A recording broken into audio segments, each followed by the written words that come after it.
Sports says Stephen Curry is a top 5 NBA player of all time.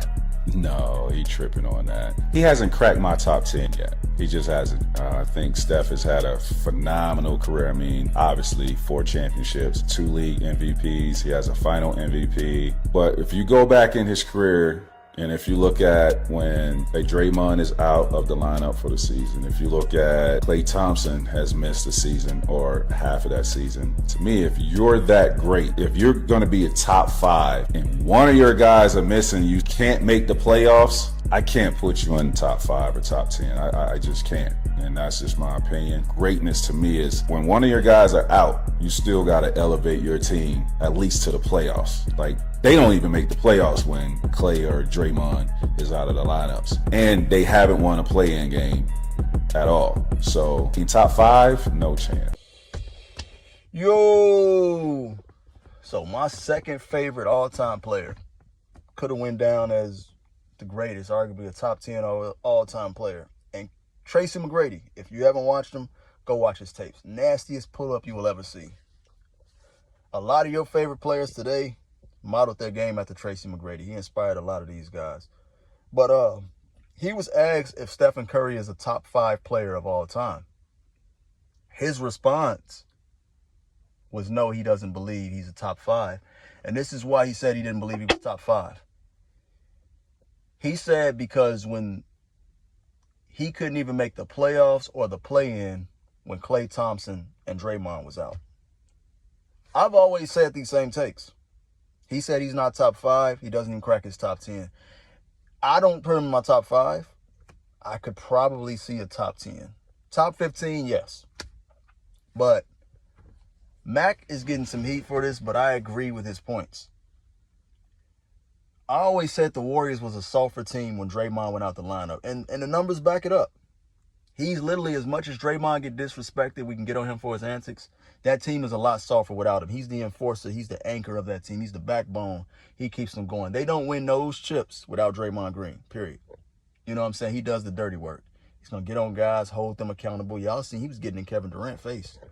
So I agree with those takes. And he was saying how without Klay Thompson, he couldn't even make the playoffs. He feel like you at least got to make the playoffs without these guys.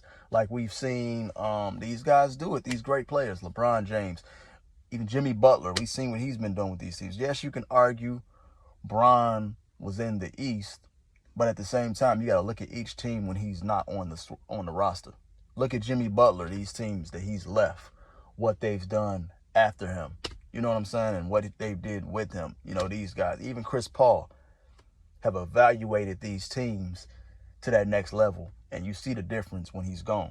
So I agree with that take for sure. Speaking of Chris Paul, even look at the Phoenix Suns. They haven't been back to the finals since him. And the last year he was there, they didn't make it. He got hurt. So, you know what I'm saying? We really have to, it's some really good points when you look at it. I know, now we're in the era, right? A generation, there's going to be a lot of people that feel like Stephen Curry is the GOAT, feel like he's top 5, and that's perfectly fine. You know why? Because he is what Michael Jordan was back then to this generation, what Kobe Bryant was back then to this generation. LeBron James, you know what I'm saying, if you came up watching him to this generation, there's going to be a lot of people. You got to get ready for the arguments. You just got to accept that the game has evolved. Technology, evolution, everything has evolved. So a lot of people is going to feel like Stephen Curry is the GOAT because of what he did, how he transcended, how he changed the game, and that's perfectly fine. You're going to hear it in the future. It's going to be these other guys. Wemby is going to be the GOAT very soon. Don't be surprised you hear people saying Giannis. You see people saying Kevin Durant. You see a lot of Paul George is coming out. It's just all about really who you grew up watching. So me personally, I don't think he's top 5. Top 10, maybe I could make an argument. I probably would have to say it's tough. If not, he's right outside of it. I'll put him in top 15 for sure.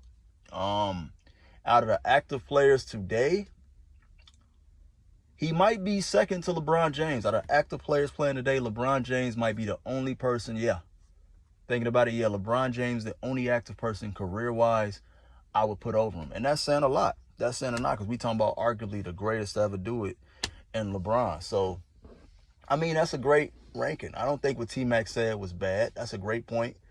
He played the game. People criticize him, but I'm telling you, in his prime, Mac was a bad boy.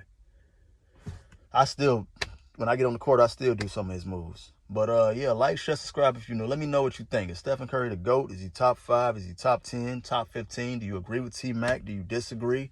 I mean, what y'all think? Just let me know something. You know, it's all opinions. What you think, like I said, is really about who you grew up watching. Or if you watch them all, some people that watch them all are still going to feel like Curry is up there. It's what happens. It's what your eyes believe, what your argument is, and who you feel like is in that spot. You know, let me know in the comments. We out.